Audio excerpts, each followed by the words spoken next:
Asian টিভির লাইভে সকলকে স্বাগতম। আমি আজ উপস্থিত হয়েছি চুয়াডাঙ্গার ডিসি ইকো পার্কে।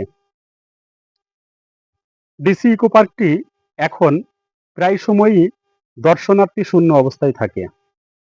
যদিও এখানে প্রাকৃতিক সৌন্দর্য কিন্তু অনেক বেশি, তারপরেও দর্শনার্থী থাকে এখানে খুবই কম। এখন যদিও রোজার মাস, সেই ক্ষেত্রে লোক কম বলে আমরা এখানে জানতে পেরেছি। তবে রোজার মাস ছাড়াও কিন্তু অন্য সময়ও ডিসি ইকো পার্কে আমরা মানে দর্শনার্থী খুব কম দেখে থাকি।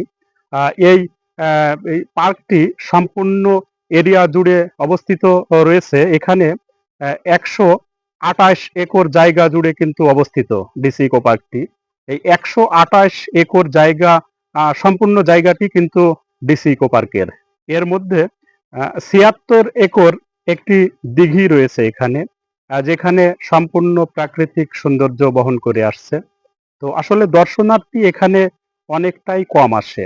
তো দর্শনার্থী কম আসার পিছনে আসলে কি কি কারণ আছে, এগুলো আমরা জানার চেষ্টা করব।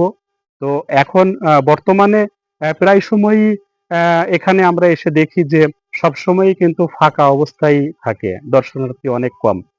যেহেতু সরকারি একটি পার্ক, এখানে তো আসলে ব্যাপক দর্শনার্থী থাকার কথা। যেহেতু জেলার অন্যান্য পার্কগুলোতে কিন্তু অনেক দর্শনার্থী লক্ষ্য করা যায়।